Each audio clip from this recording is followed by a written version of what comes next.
In 1969, Robert Welch first opened the doors of his studio shop onto Chipping Campden High Street. 50 years on, we are celebrating half a century of our shop in the Cotswold town.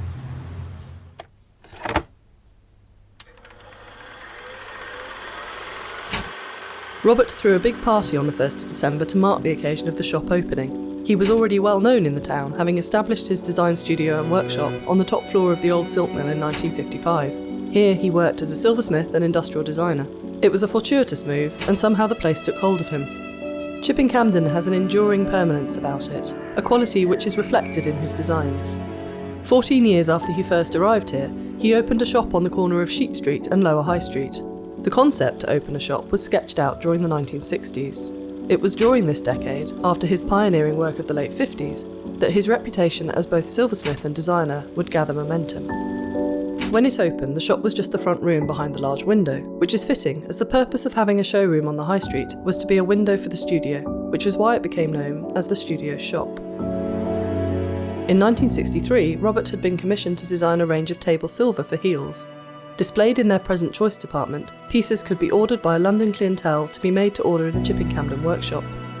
It was the assurance he took from this successful partnership that led him to open a shop in the first place. The shop was not opened with the purpose of being a money-making concern. It was opened really to gather together all the work which we've done over the last 15 years and bring it together as a complete sort of showroom. It's very important now, I found, however, that gathering all these designs together, which I've created, that people can come in and they can see a special piece of silver, mass-produced stainless steel. One design is not just for this year or next year, but one hopes, objects which will become heirlooms. Alongside this success in silver, by the end of the 1960s he had won at least 10 design awards, celebrating some of his most iconic products. His business and shop are still based in Chipping Campden over 60 years later, although now they are run by his son Rupert and daughter Alice.